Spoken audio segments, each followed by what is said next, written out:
சத்தியமா சொல்றேனே, உங்க பொண்ணுக்கு இங்க எந்த குறையுமே இருக்காது. அவ ரொம்ப நல்லா இருப்பா. இங்க பாருமா தங்கச்சி, எங்களுக்கு குறிஞ்சிநாதனை பிடிக்காது. இந்த நிமிஷம் வரைக்கும் எங்க அம்மாவுக்கு எதிரா அவர் சதி பண்ணிட்டு தான் இருக்காரு. அப்படி இருக்கும்போது அங்கிள், அவரோட குணம் தெரிஞ்சுதான் 20 வருஷத்துக்கு முன்னாடியே அவர் மொத்தமா தலைமொழிகிட்டு வந்திருக்கோம். அவரை நீங்களே நாளைக்கு மன்னிச்சு ஏத்துக்கிட்டா கூட நானும் என் அம்மாவும் ஏத்துக்க மாட்டோம்.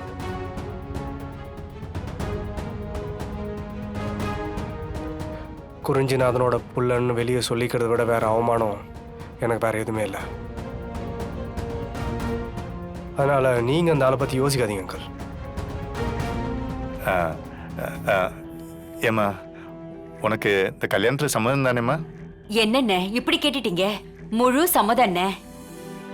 புள்ளைங்க ஆசைப்பட்ட வாழ்க்கையை அமைச்சு கொடுத்து அவங்க சந்தோஷமா வாழ்றத பார்த்து நாம சந்தோஷப்படணும்னே. சரிம்மா, அப்ப கல்யாணத்துக்கான ஏற்பாடை பார்க்கலாம். இப்போ நீயே சொல்லு முருகா. உன் முன்னாடி நான் விளக்கேத்திருக்கேன். இந்த கல்யாணம் நடக்கணும்னா இந்த விளக்க அணையாம எரிய விட.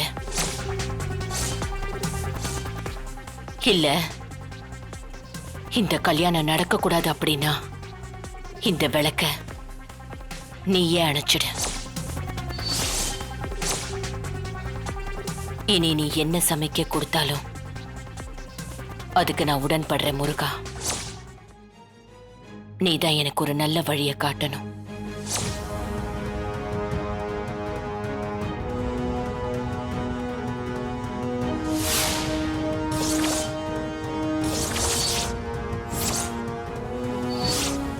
ஜனமா, இங்க கொஞ்சம் வாங்கல.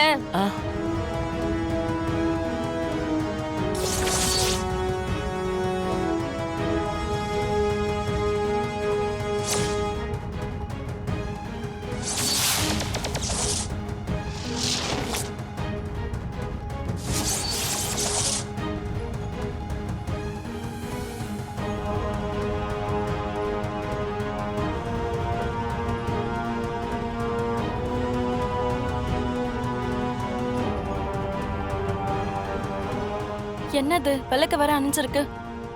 ஜனமா பார்த்தா திட்டுவாங்களே.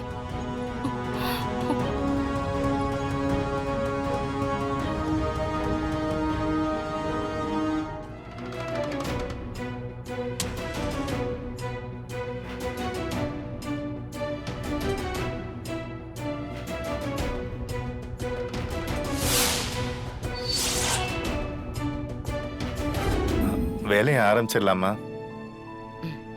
சரிப்பா. என்னம்மா ஒரு வார்த்தையில பதில் சொல்றீங்க? உங்க முடிவு என்னம்மா? நீங்க சொன்னா தானே வேலையை ஆரம்பிக்க முடியும்.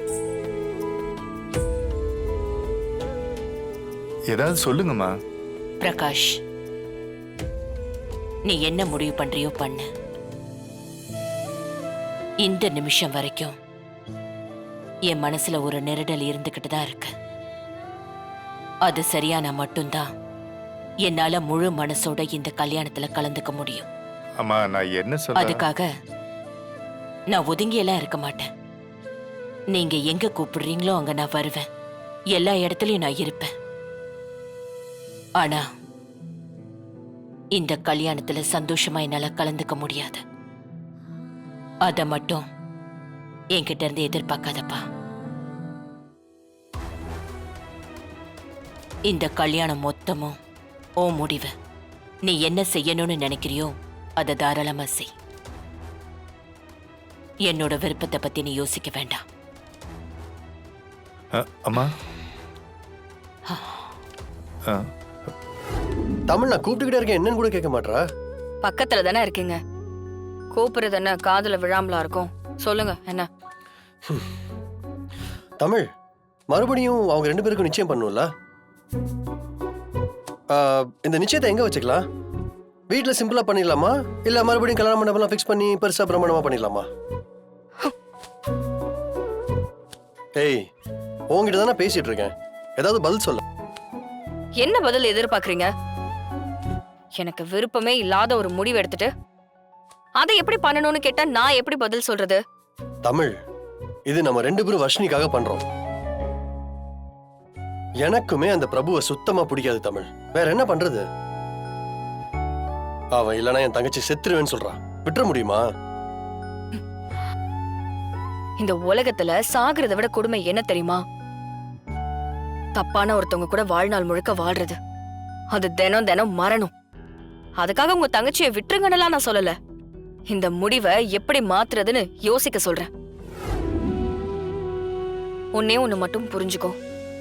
நான், ஜனாமா, மொத்த குடும்பமும் நீ நல்லா இருக்கணும்னு மட்டும்தான் யோசிப்போம். உனக்கு பிடிக்காத எதையுமே கொடுக்க மாட்டோம். உனக்கு பிடிச்சதா இருந்தாலும் இது வேண்டான்னு நாங்க சொல்றோம்னா கண்டிப்பா அதுல அர்த்தம் இருக்கும். ஐயோ தமிழ், நான் அதை இல்லைன்னு சொல்லல.